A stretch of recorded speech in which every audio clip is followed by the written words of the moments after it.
Hello, everyone, and welcome to the Voxcast podcast. We are now transmitting, and I am Steve, Heavy Style Steve. I am here transmitting with Kim, who is also a Loon Fan Hello. Studios. And we are here today interviewing our third member, Max, Giant Paints Minis, Hello. as you all know him. We're just introducing him and getting you all more accustomed to what makes Max tick. Yeah, no, I'm personally really excited about this episode because it's an episode all about me. Max would never want things about him. No, I'm joking. As you as you all know, Max has led us here. He's the most experienced in regards to a lot of things with us. But equally, it's all about him for a change this week, actually. He normally makes it all about us in things he does, so it's a nice change. Yeah, no, I'm really excited to be doing these episodes for the community and for our sake as well. These are just going to be quick little intro episodes into us as individuals, as people. So you, all of our listeners and everybody involved, you guys kind of get a sense of where we're coming from and why we wanted to start this and kind of our background and our own personal experiences, because the three of us have very different wargaming and hobby experiences that we can bring a different level of experience and history and knowledge. And I also think the unique demographic with us is like Steve, you have access to things like Warhammer World nearby and the UK scene side of things, whereas over here, it's been us being in Canada on this side of the pond, we don't have a central hub or something like a Warhammer World here. So, it is kind of more dispersed on our side of things. How we can access people and events that happen here are a little rarer on our side of the pond. But I think having these three unique perspectives, and especially Kim, I know we're here both in Canada, but with us, it's a matter of experience. That's a big difference here. And I think your perspective on maybe things that Steve and I have already gone over and experienced can be a little different. Or to live through it, Coming at it as somebody who's never lived through it yet. Yeah, so let's start up then. So just tell us a little bit about how you got into the hobby. We know that you love lifting these metal discs and you love being that sort of thing as a mental release as well as like a physical activity. What drew you to like the Warhammer side of painting then? Yeah, the complete opposite side, Yeah, exactly. Yeah. I suppose. Yeah, so when I first, my first, like, I guess, intro was, believe it or not, I can't remember the edition. I want to say maybe third or fourth edition. And it was actually Steve, you'll probably remember this. It was the of Macragge launch box set. It had the little pilot. And not only that, it actually came with like a whole like battlefield set that you kind of got with it, the crashed like Valkyrie or whatever it was back in the day. Electric fences. Yes. Yes. And it was that box set where you got the first ever Broodlord model, which was the standing up old school Broodlord that had his like arms up. And back then, this was also the introduction to the new Gene Stealer kit, because prior to that, they had that old like 1980s look to them. Yeah, so actually, I had a very close friend of mine at the time. We're still have each other on Facebook and stuff like that. My friend Adam. And he happened to be a big Space Marine player, and he knew about a little bit of the lore and stuff like that. And, I just so happened to be friends with him at the time, and he was like, hey, yeah, I'm on my way. Anybody here in the Toronto area, you guys know, in Burlington here at Mapleview Mall, there used to be a Games Workshop there that was almost like a little hub around here, because they were the first like big major mall to have, between that, the next Games Workshop was almost 2 hours away. So it was like kind of like our big one. Yeah, our big one that we went to. And they actually, back in the day, I'm not sure if they still do this, but when Games Workshops are part of malls, they make themselves heard. They're very loud. They're very stuff like that. So they were like very well known in the mall as well. And anyways, he said, hey, my mom's driving me over to the mall. I'm going to go pick up this new box set coming out. It's this thing for Warhammer. And I was like, oh, what's this? Blah, blah, blah. Mate, I swear, the second I seen what a Tyranid was for the first time in real life, it was like, it was like, it was like, oh my goodness. Love at first sight. More than love. It was like my soul finally found its counterpart in the universe. But wait a second. It was the honestly. Heavens. Yeah, it's open, the heavens parted playing. ways. No, it was truly such an amazing thing, because I was like, oh my gosh, and I remember first building my first little thing, and I was like, oh, this would be kind of cool if I put this here. Is this allowed? And at the time, the shop manager was great, and he said like, yeah, you can stick anything there and you call it your own, and as long as you can create a cool story. And I said, really? So yeah, that was actually my first jump into it was the Battle of McCrag box set back then. And that's yeah, we still had like many metal miniatures back then. It was like a metal Broodlord and all this stuff. Metal Biovores were some of my Biovores. Yeah, I first was gonna say Biovores. absolute. You used to have the metal spores. Yeah, and those metal spores, man, I remember because they were also a pain because they were like didn't fit on the base properly and they would constantly fall over on the bases and stuff. Yeah. The Hormagaunts back then, you know, every Tyranid player has these. The Hormagaunts that just tip over, they never stay. The tail, which was a spike, like literally, yeah, mate. It was. Oh, man, yeah, prison you're shank. bringing back a lot of nostalgia. And then actually, what ended up happening was around the time too. I'm like somebody. I'm very big on Steve. You and I are kind of similar in this, where I don't stay focused on one project very long. That's why I have so many armies and so many different things that I like to venture into. At the time too, another friend of ours that was also in the hobby. He had just gotten the first ever like Tau Codex that was released at the time, and Tau was like the new army, and you know every Space Marine player hated it because you could be 6 feet away and like blow up the strongest thing and like laugh at your opponent as they I was gonna six say, like, turns, when they just first turns came, trying to get in range of you.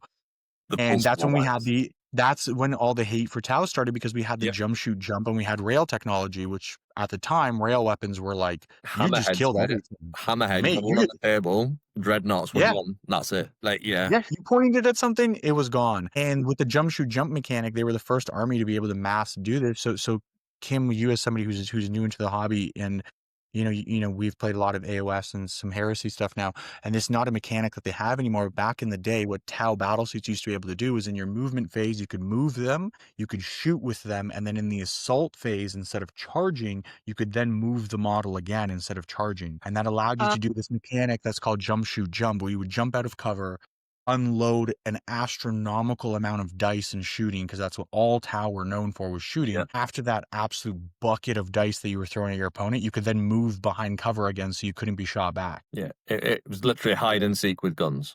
Yes, Was it that's what it was. set distance, or did it work similar to how charging works now, where you roll So dice? you basically got to do like a second movement phase in the assault phase. Oh, interesting. Okay. Yeah, so The rules were very kind of different. wild.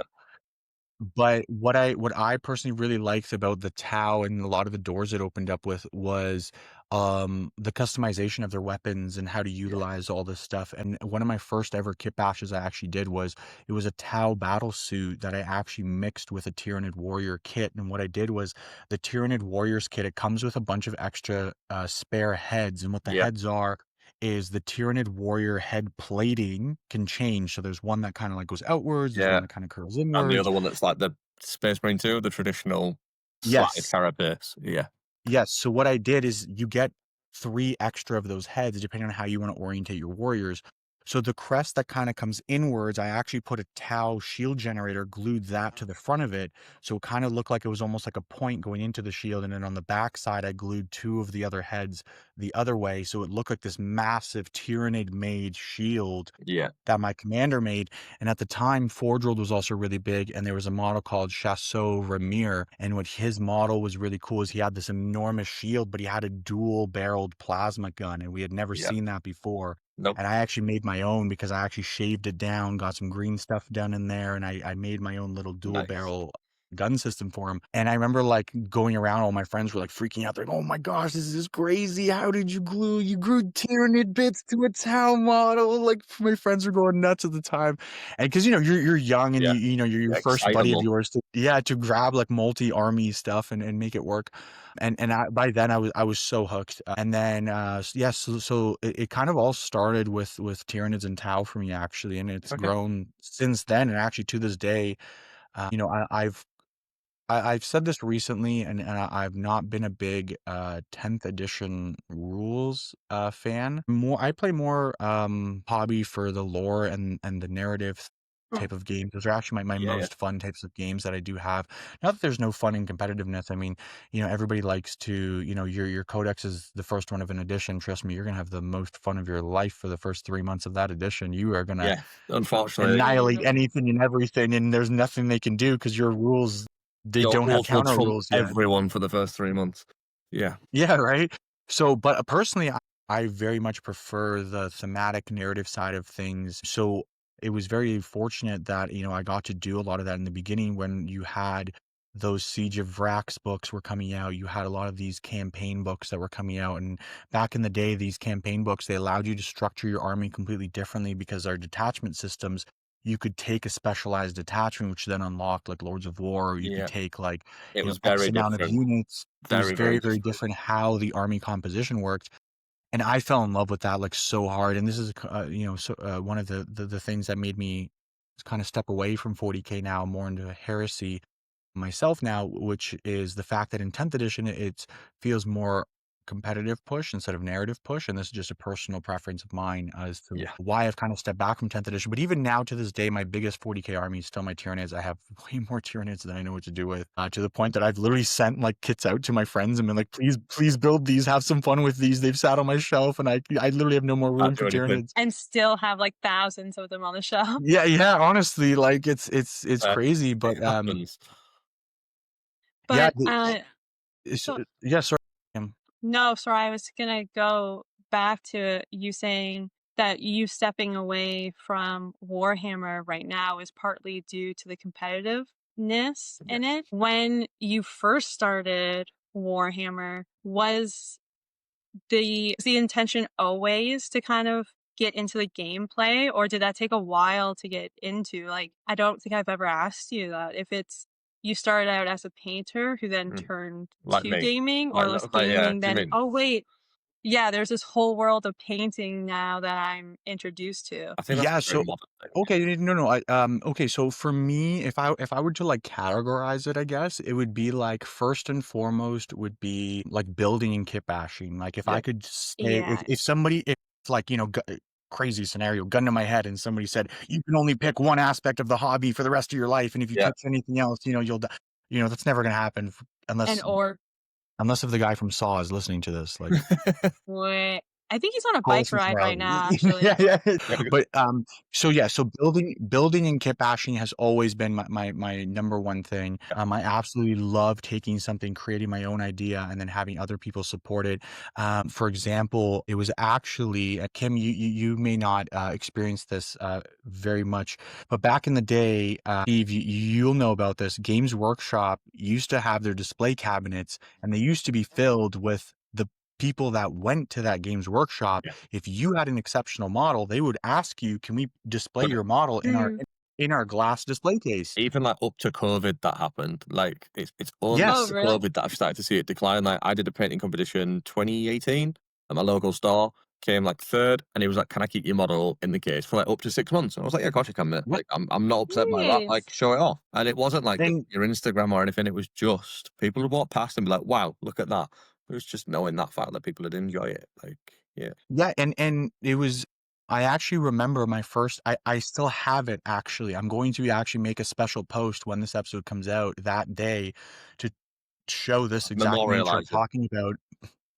Back in like I can't even remember the early 2000s. One of my favorite kits that I've always loved. I've always loved the Kroot side of the Tau. These Yeah, like bestial lizard men that are like so against like some of the Tau ideology, where like literally the Tau hate the blood and they hate the close combat aspect, and their Mhm. closest ally is these savages who love and eat things in close combat. Like what yeah, a partnership! First off, but yeah, 100%. The towel and the way they bring things I in. Yeah, and I actually kit bashed way back in the day. I loved the Kroot shapers. Like I still to this yeah. day, I will kit bash a Kroot shaper to So on crew holy shapers, ends. the two new ones, we had a War Shaper and Flesh shaper Flesh Shaper and War Shaper. and a trail shaper. We actually have 3 Yeah. now. There's 3 now. So overall one, can we just address how much like Predator that looked like? Like the one with like the spinning disc in the air, and I was like, that's Yes. insane comparatives. Like fair play, Yes. like stunning model, but absolutely the biggest nod to Predator like I've ever Yeah. seen. Like yeah, And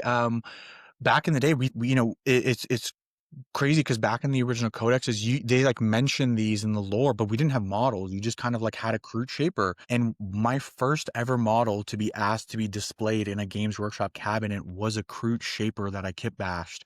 And all I did was I took the main Kroot kit, but back in the day, you could take a Tau pulse rifle or a pulse carbine, yeah, depending on which option you made. And it was kind of a symbol of the Tau Empire that they would give the Kroot leaders their technology, but made to be used with their types of hands and yeah. stuff like that. Right. Right. So I had put one across his back with like a cool, like, again, like I mentioned in one of our other upcoming episodes with Stibio, I did mention that some of these older kits, they actually came with a lot of spare bits that you could add and really characterize things. The crew carnivore set used to come with a bunch of just like these straps that you could add underneath wasn't your it? weapons. Yeah.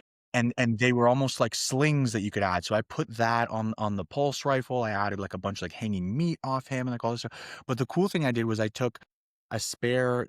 They used to have like the crew could hold like a gun in one hand and have a spare knife in the other. Yes. I actually did a reverse where I have him with dual knives. Yeah. Like, so he's carrying 2 combat knives with the gun on his back. And when the Games Workshop employees saw that and the way I'd painted it and done it, and obviously up to my standard now, I wouldn't even ever post it. But No. back then I was like, oh my gosh, I painted this golden demon level. Yeah. Like, Yeah. looking at it now, I'm like, Yeah. oh my gosh, learn what a glaze is before you talk about this mini. But it was my first mini to go in the cabinet, and I was so proud back in the day just to be like, oh my gosh, I got featured in the cabinet. Got in the cabinet. Yeah. And after that moment, I fell in love with kit bashing like to a whole other level, like to a point where I'm very proud to say that from my knowledge, I am the first person to do a complete Silent King kit bash when that model came out. And I know that there's also the War Singer, who's an incredible person, by the way. If anybody follows him on Instagram, you know who I'm talking about. The War Singer has absolutely amazing Catan models that I will never be able to manufacture. Yeah, I know what you mean. But he was second, and my Silent King kit bash, I completely redid it because I didn't want it to be this model who's standing. I wanted it sitting. So I took a bunch of sorry, it's not Nighthaunt, it's OCR Bone Reaper bits. Yes. And I took some of those bits and I did mix it with Kurdos from Nighthaunt to have a little throne, so it's sitting, so it looks like this cape with scarabs coming out down the stairs. And I'm gonna repost that model to coincide with the launch of this episode, just so people understand what I'm talking about. But Yeah, we'll have sorry, really fast. We'll have a link directly to the post down below because it is truly amazing. It is something else. Like, you have it really to see is. it. It's such a from the GW sculpt. It's really nice. And it's one of those models I'm really proud of. And, the original paint scheme I did wasn't that great. Now my painting's gone a lot better and stuff like that. So when I post it, it's going to be the updated version of it. But it's actually funny because I've had a lot of people ask me about it, because all I did was I took the immense amount of extra Necron bits I had and I changed around so it's like the seated model. I took away the side attendants, so it looks like more of like a power source and power grid, because I wanted to go with the Forge World, Tomb World, who's actually ran by the only female Pharaon ever. So, and she's actually called the Mother of Oblivion, and she was the Silent King's actual like executioner. Like, that was the Necron Legion you sent to kill everything else. Like, if all other means were failed, she was the one they sent to deal with it. Like Lehman, and it was Brooks, like a Necron. Like, that's literally what it was, the executioner. Yeah, right? So to me, the whole concept of like, we have all these badass male characters in the lore, but now you had this Necron who's this insanely like, oh, you think it's bad when a Pharaon shows up? Yeah. Mate, wait till the female Pharaon shows up. That's when it's like you're done, because like that's the 100%. Necrons like There's nothing else, yeah. It was actually like the World Eaters. Like, on that ship, it was the captain who demanded the most respect. Like, sat Khan down, sat Angron down. She was the most badass character in the entire heresy. Yeah. Like, yeah, 100%. I feel like Warhammer's coming out with a lot more like strong female. I was just about to say, so characters. Like this week, and as they should. This week, or was it the other week? No, the other week. It was the Necron book that came out. Literally, you just said it about a female. They've done a female tomb queen, like a tomb queen that went up for pre-order like a week ago, 2 weeks ago. Yeah, like literally, like they are pushing it very much so. Like all the assassins, like look at all the Calidus, like straight up, like it's amazing. It's nice. Well, like Max and I, we went to like our local games, or not our Games Workshop, our local hobby store the other week, and we were looking at Old World model. Yeah. And there was one, what was there was one female. It's the Cathay, the leader of the Cathay, the dragon lady. So yeah, Cathay's a really interesting one because they can do all of their characters or all of their models as male or female. So all your Druid warriors can be male or female, because I didn't even know that. Yeah, like I had no idea. Yeah, really. Sorry, I've never touched the Old World personally. Like when I got into Warhammer, the Old World was still around, but it wasn't something that Yeah, it was literally Yeah, and Warhammer. it wasn't something that called to me, and very shortly after I had, gone into 40K very heavily was it being changed over to, Age of Sigmar and stuff like that, and Old World was kinda being phased out and all this. But recent times, now that I've seen the Cathay Grand Alliance, I'm probably gonna be doing a Cathay Grand Alliance. Cathay's a difficult one. It's Straight such a up. difficult one for me, like, and I know a lot of people will say this. Cathay, because it's such a modern sculpt, belongs in Age of Sigmar. Because they are so well done, and you're looking at Mhm, High Elves from 2004, you're looking at mhm. Cathay from 2025, and you're looking at the details on, like, line miniatures. Like, Old World, you are meant to have, like, 100 models on the table. So in that battalion box Mhm. where you get 50, you are, like, silver, blue, done. Like, that's literally what they're aiming for, is, like, it used to be that easy Yeah, to get an army came, like, genuinely, Warhammer Fantasy was rank and file. You would yep, take, like, 200, 300 models, and they'd have 5 colours. If you highlighted them, it was your characters, and that is literally it. Like, yeah. that was what it was. But now you've got Cathay, and it's like, "Oh, this is a lot of detail," like, for an infantry that's, like, jade background, gems on the shield, then bronze on the outside, you're like, "It's a lot."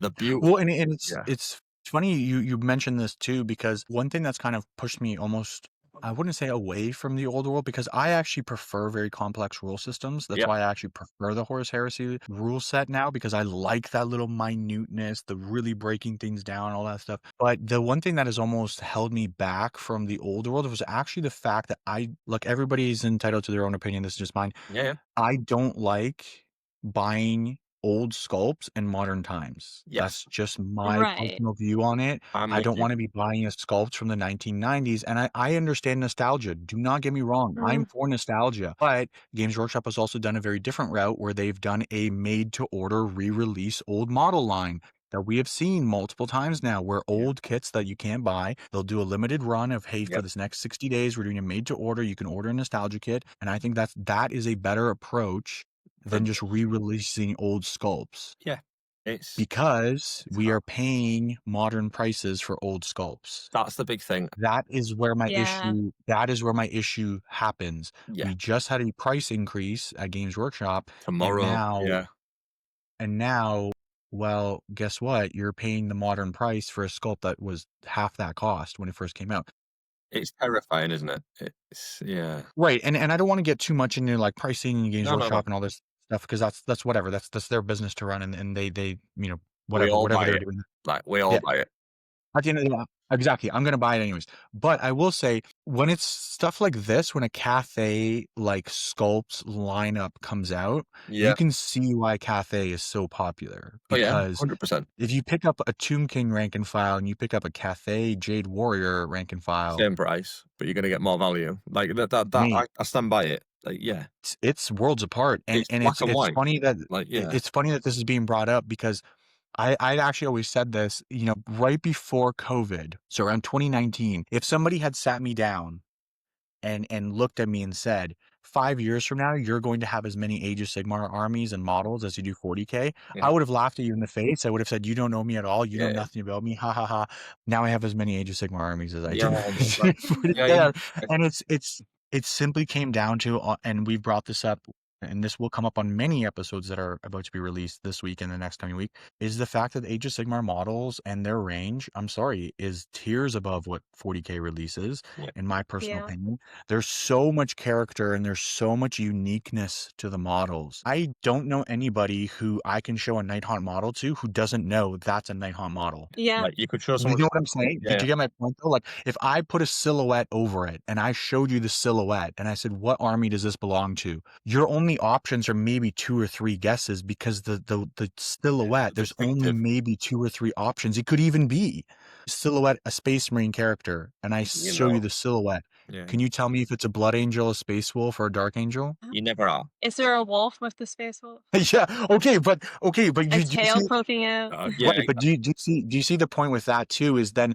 there has to be the add-on to almost yeah, I think we're getting to push that you in the stage right of 40K direction? now where, like, they are a bit more individual. Like you've said there, like, I know you've just joked about the wolf, etc. But, like, look at Space Wolves now with the pelts and stuff like that. Now there is Yeah, gutting details which could technically be different. Deathwatch mhm, got a different backpack that you could probably tell by the bit. Blood Angels have got the death masks, where if the thing was close, you could see it. They are still very samey, but I do agree. Like Age of Sigmar is so individual. Like if you Stormcast an Iron Jaw Orc, like if you put a silhouette over it, you know what it is. Yeah. Yeah. They aren't limited by power armor. Everything No, in and Very 40K true. has to wear armor, and like I get Fantasy does as well, but Fantasy can be very revealing with said armor. So, like, if it's a Blood Elf, it's literally just like a breast guard and then some other armor, like genuinely is. But you have a lot of wiggle room with sculpting then, compared to and power armor, legs, chest, arm, shoulders, boom, there you go. Like, 100%. Right. And to add to that, you know what's funny? I think in recent years, I think we can all see like some of these very niche, non-power armored things that they've released have been some of their biggest success. Can anybody tell me how fast their local shop was able to keep the Crew Carnivore Tau update box on yeah, their shelf? yeah, not long at all, not long. Look at Blackstone Sold Fortress. out here. It was sold out here in within minutes because everybody wanted Crute, and it's like, look, you can hate. I know there's a lot of like whatever hate towards Tau or all these memes Yeah, towards Tau. Whatever. In my opinion, your army is your army, and love what you love. Don't listen to others. But that Crute box, I don't know anybody who was able to keep one on the shelf no one because does. it's such a niche, unique, different than power armor. And very Lots of organic. value oriented. Like, Exactly, and it's lots of organics now. Lots of. It's such a unique little piece yep, that you almost see a lot of these power armor armies kind of getting like a rise in popularity because people just want to see something different, right? I mean, look at the Eldar refresh. How popular was that now? yep. Crazy, right? I know tons of new Drukhari, Eldar players. yeah, Drukhari. Drukhari line. I mean, you got people that are Space Wolves players now talking about Drukhari, and it's like, It's just mate, stay in your no lane. need to shade me like that. It's, but no, I think it is a very big thing. It's like, I think the further we get in the hobby, newcomers will always be drawn to Space Marines because it's the poster boys and they'll start there. And then as they get more confident with painting, I think it's also a friendlier approach, isn't it? When you paint a Space Marine these days, it's very flat. It's not stupidly detailed, but still detailed enough. Like if you get given an Intercessor or an Infernus Marine, there you go. You've got flat panels everywhere. You're not going to be doing like we do, where you like edge highlight for 40 minutes a panel. You are going to slap colour on. You're going to enjoy it. Then you start to expand, like you've just said then about Drukhari. Like, but I think the big difference or some issues for some people is the size difference. Yes. I know, like you said, it came to me the other day, 100%. like about my Arbite. Like, you think it's a small thing. Like, when I look at it, that Arbite is probably the same size as a Space Wolf Terminator leg. Like, it literally is there or thereabouts. And I think that also scale creep, so to speak, is an issue for painters and hobbyists. Like, if you don't like fiddly Eldar, and yeah, it's a real thing. But what I will focus back on with you, Max, is then Tau, new Tau, stealth suits. How are we feeling? Yeah, no, because Really at important. a time of recording this, we had literally just been shown the Space Wolves versus Tau Kill Team Yes. box set that's coming out with the new XV-20 battle suits. Yes. For any of my diehard Tau listeners to this, Fair you enough. have probably seen the drama around the name of that.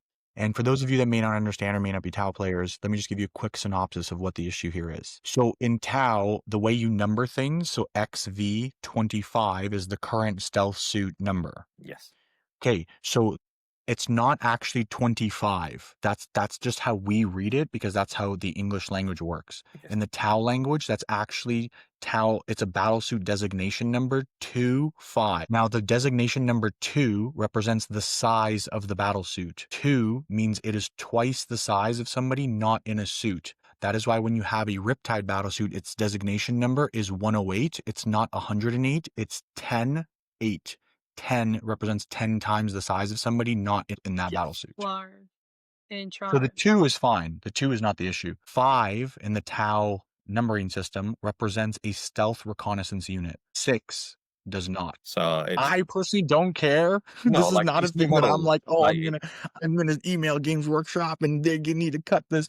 yeah, It's just I kind of get it. It should have been like an XV-25-2, which then would have been a yeah, representation of the same suit, version like number new 2, variant. experimental. Yeah, yeah.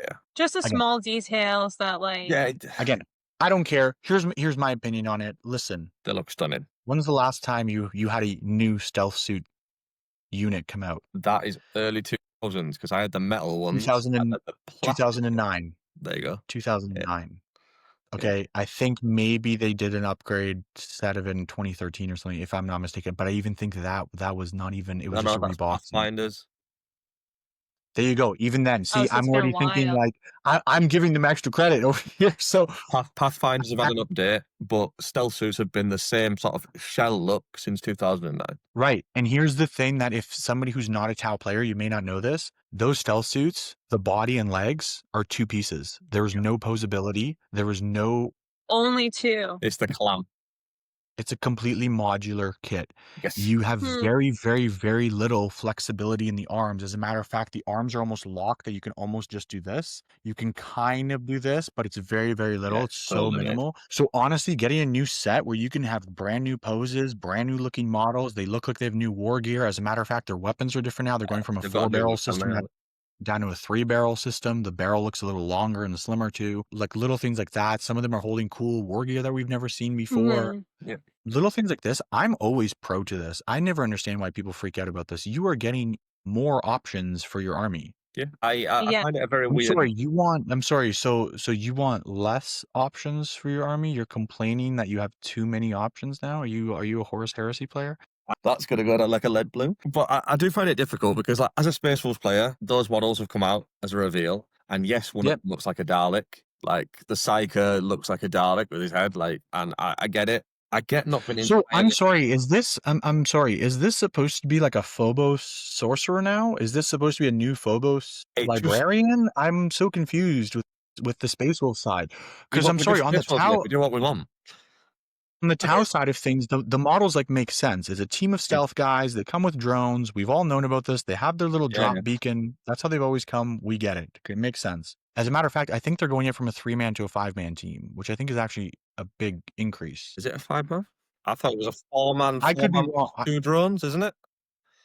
Even if it's a 4-man, we're at a 3-man right now. So either way, you're getting an extra model. Yeah, it's an increase no matter what. So I'm pro that. Never a bad thing. More models, more things to work with, more bits. I never say no to that. More hits. On the Space Wolf side is where I'm confused. You get one little dog, you get a team of Phobos guys, and then you get a Phobos librarian. No, you are right, mate. Sorry, it's 6. 6 and 2 drones. So, okay, so then it's either a 2-man, 2 3-man teams, or 1 6-man team now, which is the way it always should have been. Yes, agreed. I will say, thinking about this from a Phobos point of view, it does make sense. We've got the Phobos librarian in Shadow Spear, maybe 4 years ago. Which was a long time ago, 2014. It was indeed. Like, we've straight up abandoned this idea for a long time. However, as we know with the Wolves release recently, they do whatever they want in regards to Wolves. They do. But if you look at the Rune Priest, for example, which is playing an Apothecary in 1, we've got a stunning new model for it, and I just feel that they've gone that same vein. They've gone Phobos Librarian, Runecaster. So what is it? I'm sorry. Is it just a? Sorry, I don't have it in front of me right now. Is it just a Phobos Librarian, or is it a Space Wolves Phobos Librarian? So I think it's just a space. Since it's a Space Wolf specific kit, they've called it a Skjald, which comes across to me as Rune Priest. That's the closest thing we've got because we don't. It kind of almost sounds like it kind of like what they're doing for Necrons, where they almost have a Cryptech, and now they have like a Cryptech assistant, which is kind of like a lesser Cryptech almost. It's not exactly that. It's so many Cryptechs. Yeah, it's as much as I love Wolves, the kit doesn't appeal to me. The nice models. Really? And Steve mentioned this almost right away in the group chat when it went live, because I think you and a couple of the other guys in our ever-growing chat, a few of you were like, oh, these are kind of weird, and then I kind of like came in with the Tau side of things being like, well, on the Tau side of things, we're kind of happy to see this. I mean, we've been getting a lot of like Vespids, Groot, a lot of these like auxiliary units, which I'm 100% for. Please give us more auxiliary. Please more auxiliary for Tau. Every Games Workshop employee, whoever hears this, that's what you need to. That's what you need to change your signature. So every time you email your boss, it says more Tau auxiliaries at the bottom on every email going forward. And if you can prove you do that, I'll send you a creator package. Anyways. But yeah, I'm just kidding. It was a very bittersweet thing. So Wolves in their newish sculpts have been stunning. So like the Blood Claws, amazing. Grey Hunters, amazing again.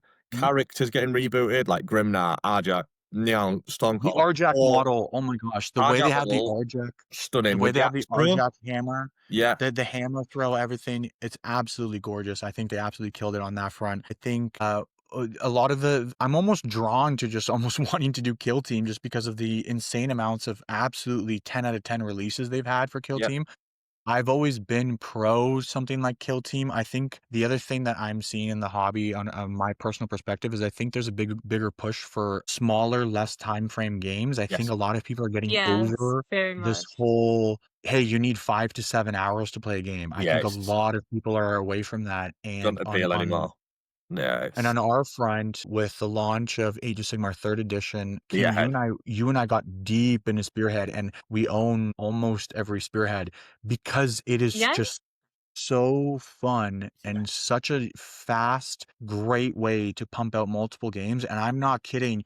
We have had games where, like, once you get the rhythm of it and how to set up and how to do things, we've had games last like not even 30 half an minutes. hour. And it yeah. You can literally, right? literally And bang them it's out. Like, yeah, it's But and when I was sorry, I was gonna say this kind of brings us back to kind of something that Steve was saying a while ago about how like newcomers are likely to jump into like painting Space Marines, stuff like that. I guess this is the first bit of Kim's Corner coming to you. I guess from a like complete newbie's perspective, when I was first starting to get interested in Warhammer and Max was kind of showing me, you know, like the different games, the different models, the different ways to play. Horus, Heresy, and like Decay, it was almost too intimidating. Like even down to the box designs, yeah. yeah, how they look. Like it may seem like a little thing, but it looks so technical to yeah. me. That's fair. I was No, like, no, there's no that's way fair. I'm going to be able to learn that or understand that or like play that or even build it. But with AOS or Spearhead, it was almost marketed as, oh, this is just for fun. Like, this is for fun. Like, this Yeah, is like, off playful. Yes. yeah. And it's, yeah, an introduction. Well, and I think too is because the brilliance of Spearhead, and why I personally had a huge like drawing to it was because they basically said, "Hey, here's Age of Sigmar, the whole game. We're gonna remove all the complex stuff that people don't like, and Yeah, you can just play a simplified version where everything is written exactly on your sheet. yeah, So you don't have to reference, hey, what's a psychic power? No, because they're not psychic powers. It's just an ability on your data sheet in Spearhead.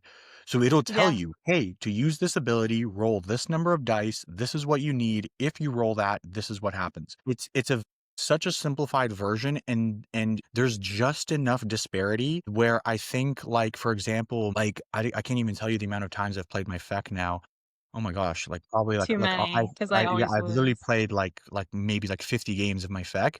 I don't think 2 games have ever felt the same because no, it's you can just No. change up just enough, and the terrain difference and little things they added, especially with the fire, what was it? Fire and Blood. Fire and Jade? Oh, Fire and Blood, Was it Fire and Jade. No, Fire and Blood is Game of Oh, Thrones. yeah. Fire and Jade.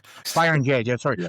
With sorry, no, Fire and Jade was the first one. What was the second one that they were just did? Blood Oh, and Blood and Blood Sand? No, and it's not Blood and Sand. anyways, the second kit that they added, which is all the new death stuff. Yeah, yeah, yeah. First off, in Age of Sigmar, I play all 4 death armies. I'm a Yeah. huge death fan. I absolutely love it. I absolutely love how my Nagash turned out. It was done in like 8 hours, and I couldn't believe how it turned out. But the one thing with that add-on too, because it added a randomness to the table terrain, Yeah. because I don't know if anybody hasn't played it, there are rules that can just randomly happen depending on the artifact that you take, which is optional. But like we've seen, there have been times where I'm like, yeah, I'm going to run in, I'll just roll a 4+ and I'll completely dummy this. I missed my charge. The ability didn't go off. I had to fall back. I lost like 6 points. Sick And mortal the whole wounds. turn You just had a just bad got, time. it was like, and I'm just standing there and I'm like, wow, one dice roll and this could have gone a completely different way, but it made Yeah. it so much fun because instead of just everything always going your way, and Spearhead, things can just change really quickly, but you're never at a loss because all that happens is, well, now you're the underdog, you get a bunch of bonus rules for being the underdog, you get a bunch of bonuses, and you can quickly swing that back around the next turn. And we've had games where, I was the underdog for 3 out of 4 turns, and in my last turn, I completely swung and got like a 12-point turn, and suddenly I win by 1 point. And it's like, Yeah. Yeah, don't remind me. it's such a different and fun way to play. And I think when I the thing that I also really loved with Age of Sigmar versus Space Marine is, I've mentioned this also in our intro episode, where there's a big shift between what you paint. In Age of Sigmar, there's a lot more organics, unless you're going really heavy Tyranids, Gene Stealer cults, and 40k. In AOS, it's just a natural thing. In fantasy, there's a lot more organics. Flex tones, organic, the lot, all of it, right? I mean, if you look at something like Gloomspite Gets, you can have an entire army where you never paint metal ever. Yeah. Like the only metal you would ever paint in Gloomspite Gets is a weapon. Like, even then you can do a Troggoth build. Yeah, like you can do Troggoths, and you will never paint a metal piece because they only really pretty crystal maces though, like straight up. Right? Like some of those are stunning. Yeah. So as somebody like myself, we've mentioned this a lot. Like, I'm personally a big speed painter myself. I was actually going to ask you about this next. So yes. Yeah, no, it's a good transition. I personally really like what it boils down to was my first love that got me back into the hobby. Because I got back into it around halfway through 8th edition, and really, and when you guys listened to all our listeners, when you guys have our episode coming up with Stibio in a couple of weeks, we talk about this on an episode with him. Was when you come back, was there a certain model or something that you saw that you were like, oh my god, I don't care what it costs, this is so cool? And I can literally tell you, when I saw the Lord of Contagion Dark Imperium model. Yes. I saw that model for 40k, and being Death Guard is my favorite legion and my favorite chapter above all other chapters. I will always pick Death Guard over anybody. When I saw that Lord of Contagion model, my lord, like, it was like the heavens opened up for a second time. Yeah, like it was like more than that. I was like sitting there. I was like, Mom, what's happening? Like, it was one of those like it was crazy. And it was because, to me, it was for the first time I saw what Death Guard in my head had been for years. Exactly what they should look like on the table. Like, yeah. To the T. And I got back into Death Guard immediately. I picked up a Dark Imperium. I picked up a second one a week later, and I just dove right into it. Double box buy with you, isn't it? It was Dark Imperium, Saturnine. You just buy 2 of everything. Man, you know what's bad? When Indomitus came out, I bought 4 Indomitus books because I just kept wanting the Necron half.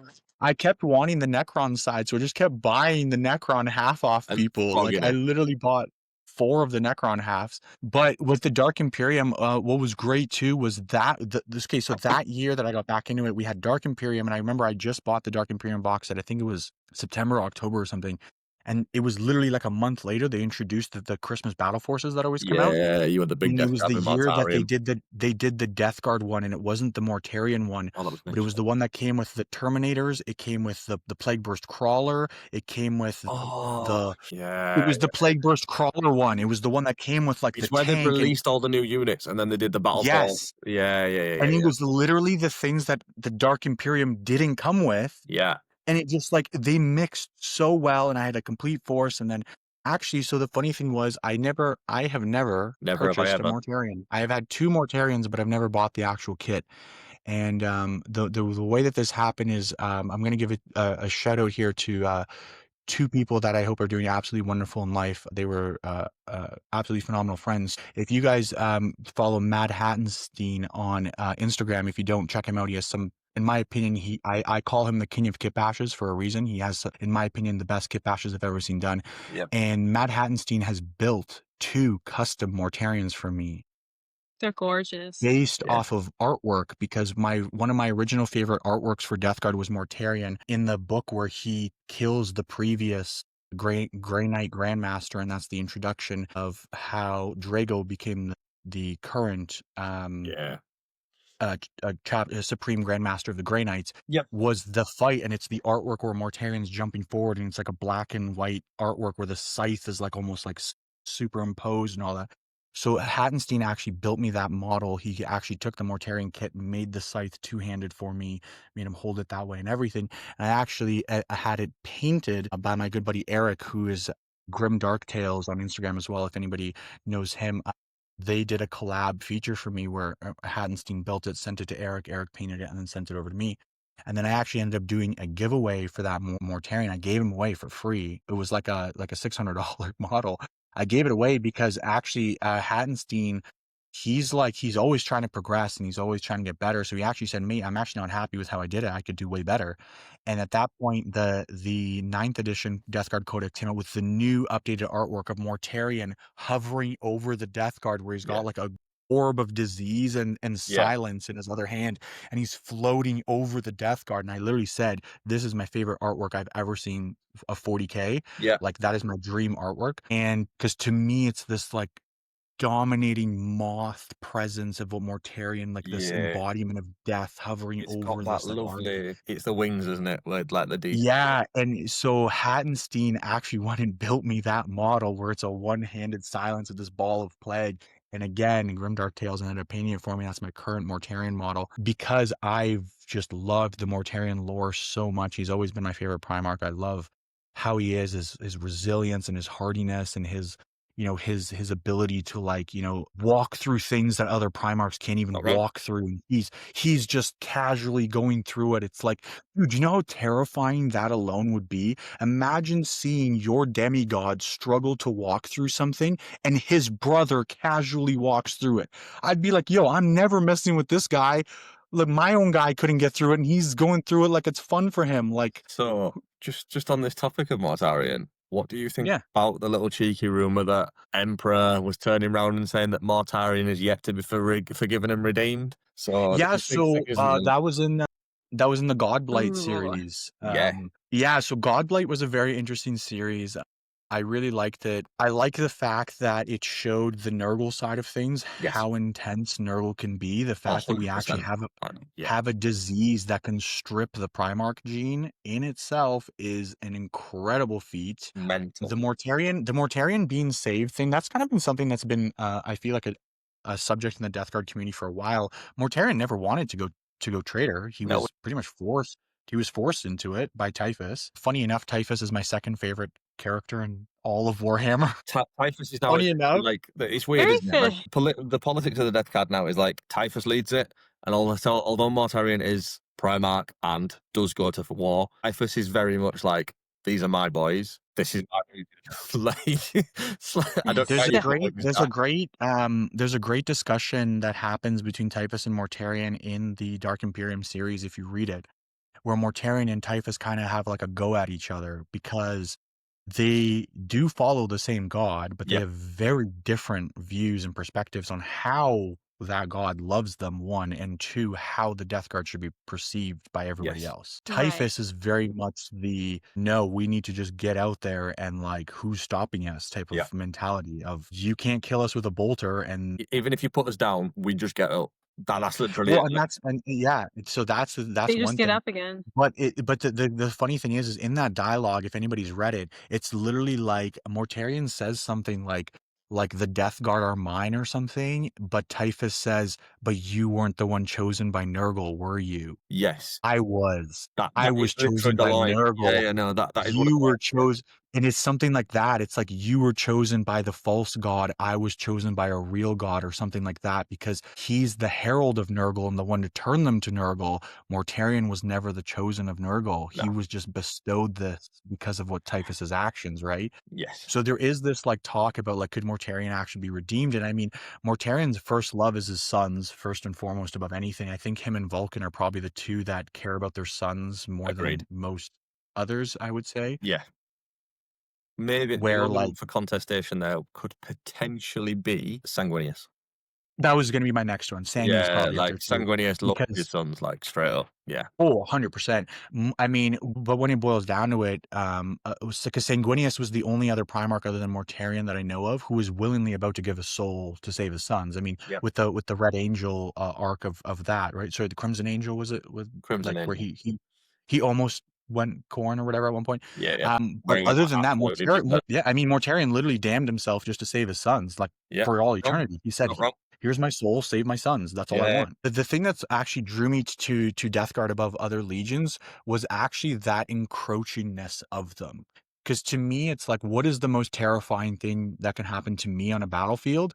is I take out my strongest gun, I hit him with it, and he still walks towards me. Yeah, it does nothing. Just What bounces do you off. do then? Yeah. What do Not you wrong. do then? Not wrong. Not wrong. Run. If you've got Space Marines on your side and they can't put another Space Marine coming towards them down, then you have to be concerned. Who do you call when the guy you called can't take down the thing that you called him to take down? Yeah. Yeah, I don't think the Ghostbusters are going to be doing much Yeah. either. If you were to call them. However, I would still pay to see the Ghostbusters rock up to a battlefield. Like you got like that Legion of the Damned, Interesting. Death Guard, and just Ghostbusters in the middle. Like I don't know which to bust. Ghostbusters Night Haunt. Somebody needs to do a Ghostbusters versus Night Haunt, but the Ghostbusters are cities of Sigmar that are led by Canis and Toll. Yeah, that's fair. No, Canis and Okay, Toll, somebody take that idea it's and the make Van it. Darnens, the father and daughter. The Van is Galen and his daughter, the witch hunters. Should be them two that leads it. You know when they've both got like the witch hunt hats on? Oh yes, sorry, yes, yeah. I was just thinking Canis and Toll because they're like the modern like They hunters are. or whatever. Yeah. You're not wrong. Not wrong. But yeah, like doing a Ghostbuster one, yeah, amazing. This kind of is a good transition. Max, I have one last question before we start wrapping things up.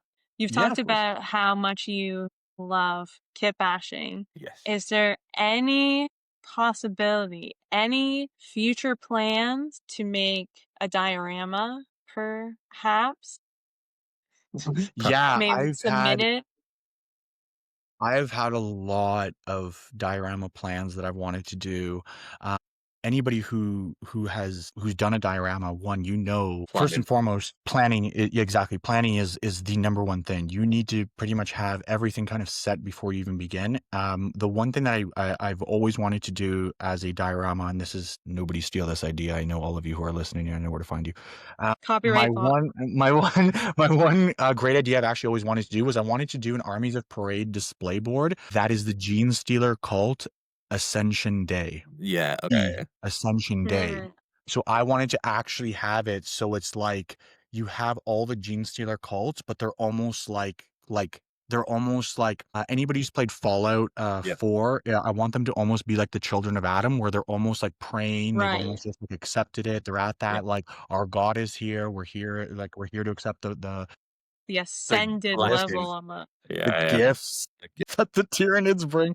But I feel like it would be so cool to have almost like Tyranid drop pods coming down, the tendrils coming up, and just the Gene Stealer cult just accepting it. Like they're not even fighting. They're not even asked. Just they're there. Like you know what I mean? So that's a really, really cool thing I wanted to do. Another thing that I've kind of mentioned to you guys on some of our private calls that I wanted to do was I don't know why it's always Gene Stealer cults. By the way, I just feel like they're such good for dioramas. But one thing, a lot more depth to them, don't they? It's not just just bolters and shooting. There's a lot more to it. Yeah, and one thing that another really cool diorama idea I had was I wanted to do a Gene Stealer cult one where it's them inside the mine. Yeah, and I've mentioned this to you guys before, where instead of doing like them fighting above ground, like true gray and black scale, one pop of color, and you maybe have one source of light to show like they're being discovered by another army, and it's the other army's lights that are only showing like a certain like an OSL, like a one-sided OSL effect on them. Yeah, one stack OSL. Like you could just do it like you could have like a Primaris repulsor with its flashlight going straight down. Like because I feel like the searchlight idea was such a cool idea, something like that. A lot of the times, like Gene Stealer cult in the lore, they're like, oh, they're miners, they're underground, and all this. But then all the fights are above ground. It really confused me that we didn't get them in Necromunda. Like from a Necromunda player where everything is based in the Underhive, and then you get Gene Stealer cults who are, we're based in the Underhive, and we corrupt your miners, and then it was like, but we're a 40k army, and I was like, yeah, you've added the most underground, cool, infectious thing, but you've not given them to us. Well, and aren't they adding the male strain now with the Necromunda? So they've done like the male strain or whatever it's called now. Yeah, so we've expanded from like just Necromunda to the Dust Waste or Ash Wastes, and now we've found a cool ass vault that's got loads of tech in it. But male strain gene sealers are in there, so it's like woohoo. So for anybody listening, like obviously Tyranids are so on a lore basis. The reason I love Tyranids so much, and and why I'm big into the Xeno side of things. Honestly, I love Tyranid books are my favorite to read. On a lore standpoint, I Really? love reading from the perspective of the person being invaded. I know that sounds weird. To me, it's like, how would you write a Tyranid story from their perspective? It would just be kill, eat, kill, eat, kill, eat, like You'd have to do it 1,000 like times over and over again across hive 5,000. mind, mate. You'd have to do like hive mind and then like flash to like a hive tyrant, which would Yeah, but be an incredible way to write a book. that It would be, would. but it has to be done like very specifically, because especially like a lot I'm of the cooking now. I'm cooking. yeah. But in my opinion, like some of the greatest stories are like when you read like, like that short story of like when Cryptman first discovers the broadcast on McCrag, right? Or Yes. on Tyron, not McCrag, on No. Tyron. When he first discovers like the first ever, and Kim, you haven't read this in the lore yet, but when you get there, it's crazy. And he's just listening. He's listening to the invasion, and they're like, yeah, we ran out of bullets like 1,000 guys ago, and there's literally millions of them running at us. It's like, dude, do you But know how even too, terrifying? You know how terrifying that would actually Yeah, you're be? not Like wrong. being stuck knowing I have 2 bullets left. There's 1,000,000 of them running at me. Yeah. Did you read the Carcharodon's novel, The Outer Dark? So I have not. It's on my list though. It's on my list no. because I've heard that. It's so good. I've heard that that's an incredible one, because I personally love to read a lot of like the horror aspect of it, like the true horror. In my opinion, like the scariest armies that you could ever face on a tabletop, again, is going to be like Night Lords, Death Guard, and Tyranids. That's just my opinion. One, it's like Death Guard, I've already mentioned, an ever growing force that keeps walking is terrifying. Night Lords, for obvious reason. I mean, They're my boys. Look at them. They're my Just look at absolute them. boys. Like, yeah. Yeah, there are.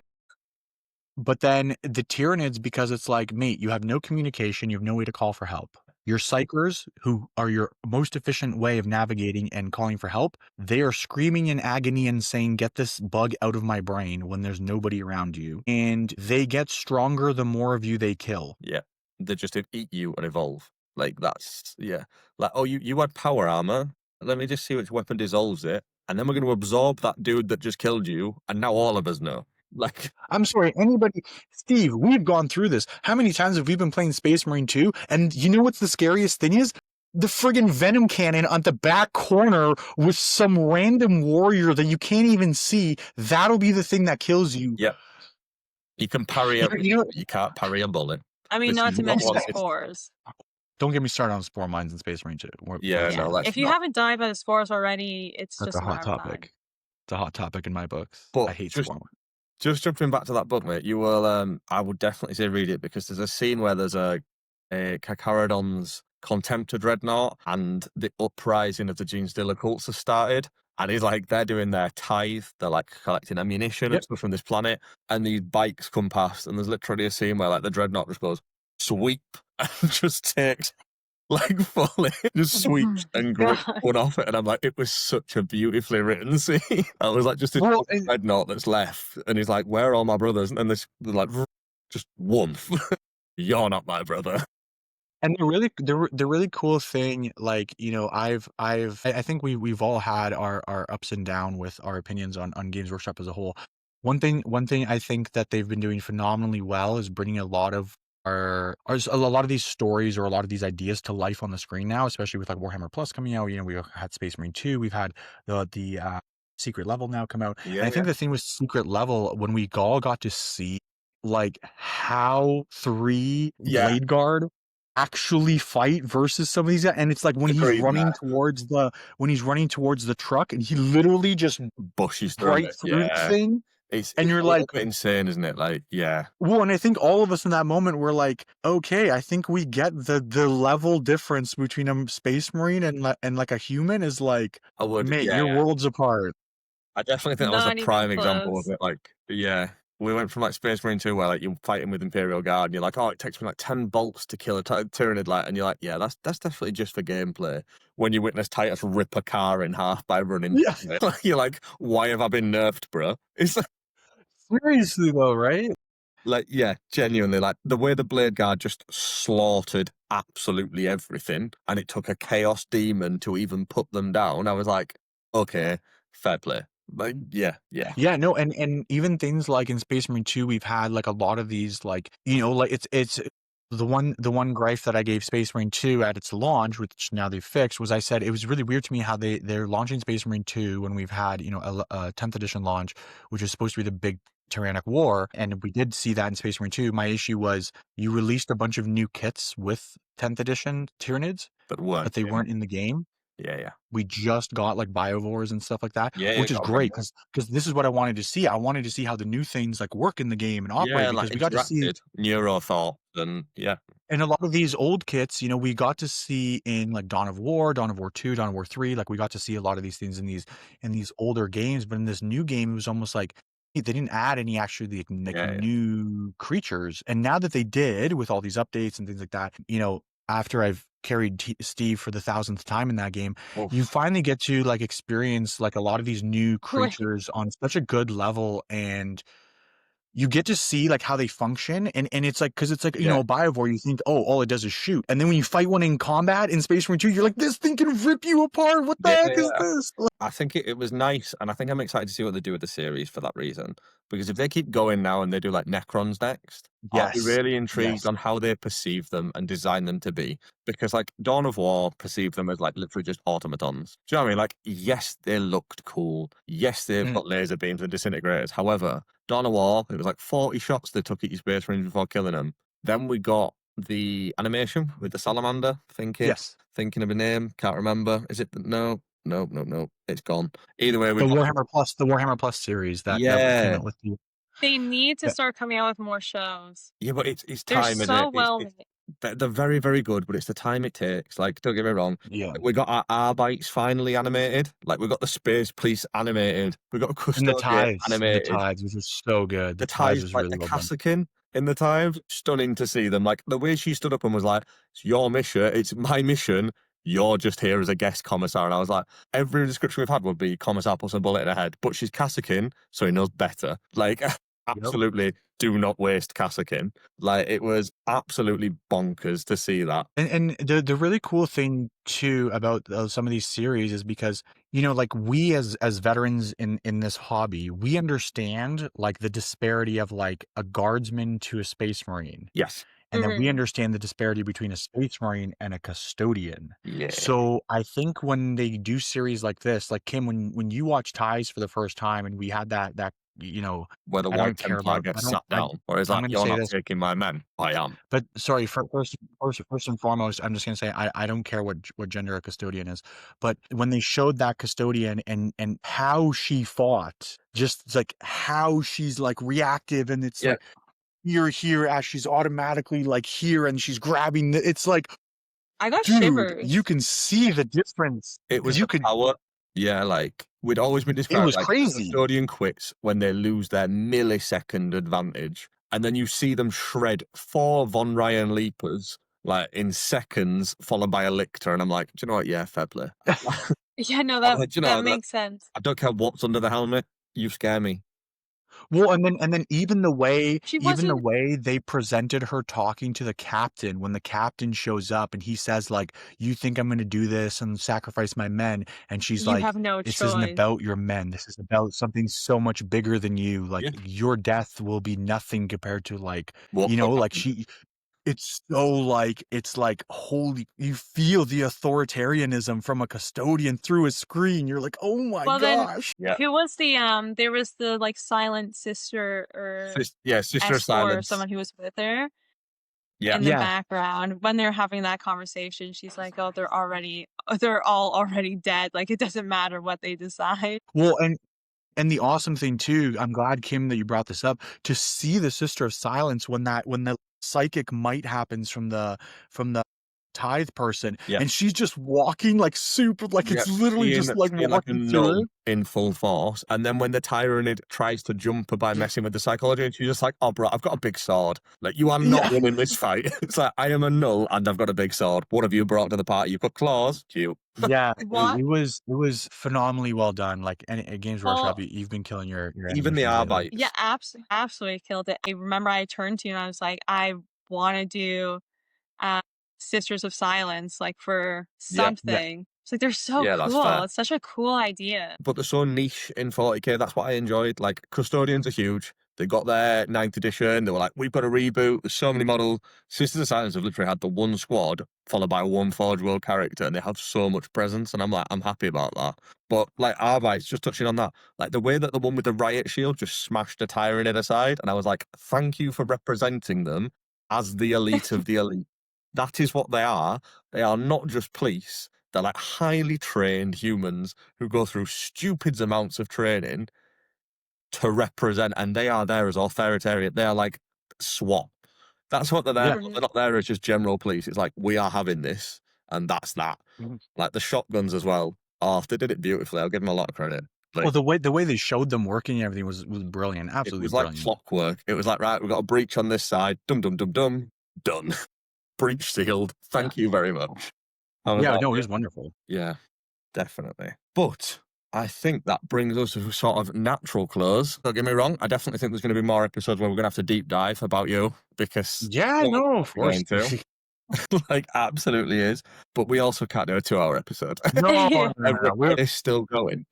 No, it's funny. We keep trying to limit episodes, and then it's just we're so passionate. We just break our time. We break our own time limit all the time. But it's fine.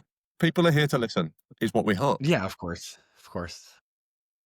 But yes, no, it has been a pleasure. Thank you, Max, for opening up about your past, about what you enjoy, yeah, of how course. passionate you are. Yeah, no, and if anybody has any questions, I know we didn't really get into it, like lifting and the physical fitness side of things has been a massive part of my life as well. So if anybody has any questions about that, I am a former strongman and powerlifter competitor. I've held some records under my belt, and I've coached my own powerlifting team where all 4 of my athletes were national record holders simultaneously at the same time. So I have lots and lots of experience on that front. It's not just a hobby thing with me. So if anybody has any questions about, fitness or working out or stuff like that, I've more than enough hours to prove my merit in that side of things. Oh, 100% does. My other main passion other than the human body is by far this hobby. I can't tell you a day where I haven't obsessed about this hobby in the past 10 years. So, I mean... No, it's a valid point, but it is also very important to us to represent Max in the right way. And like, as you've just said, you are hugely into the fitness side. He has been a huge support for people. I know he supports you, Kim, and your lifting as well. Like, we'll touch on that in your episode. And equally, he's even encouraged me to come back to it. So it is definitely something that Max is the guy for it, really. He will. He'll encourage you in all the right avenues, is what I can say. Yeah, no, I try. I mean, that's mainly a big reason why I wanted, why I pushed for the 3 of us to kind of, start this project and get it going, because I see the passion and how much the 3 of us together can bring to this, and why I was so adamant on, the 3 of us got to get it going, and we got to do it like this and stuff like that. And he's not been pushing it all, guys. Don't worry. Yeah. There's no rules. We're not allowed to go over time limits, and trust me, me and Kim are going to get electroshock collared later. He does give us a pizza party once every... Yeah, it's like Lucas on Miss Gridman with cookies. It's stale leftover pizza if they're lucky at best. Let's be honest here. Like, you get some physical affection. He's just told his models. He's just said to Kim that he loves his models twice. It's all over. Just a pat on the back, it's all done. Tap on the head. You did well today. But no, other than that, yes, it has genuinely been a pleasure to deep dive, Max. So thank you very much. No, it's been an absolute blast. And again, anybody listening, please, if you have any questions, you want to follow up on anything, just reach out. Please just shoot any of us or all of us a message. Hey, you start a group chat. We're in more group chats than we can count nowadays. Yep, so not wrong. Please just there's also going to be any of us a message, and there's also going to be a chat in Discord where I'm just going to start it up. Just thinking about this and with our episodes, I'm going to start a Q&A. So if there is something you guys want to know in there, just chuck it in our Discord channel. One of the 4 of us will be online. If not from our own account, the Voxcaster will reply to you in due course. And we'll always get back to you with that. So it's always going to be one of the 3 of us. If we don't know, then it's slightly worrying. So with that, thank you guys so much for your questions. I do really, really appreciate it. And, to all our listeners, thank you so much for tuning in. My little rant about me and how I started in this madness, you could say. We had to start somewhere. No, thank you, Matt, for joining us and answering our questions. Yeah. Thank you very much. Yeah, right, thank you guys. Until next time, for our next introduction with Kim, we will call it a day. Yeah. Hope you guys have a wonderful day, and thank you for tuning in. You too. See ya. Bye. Bye.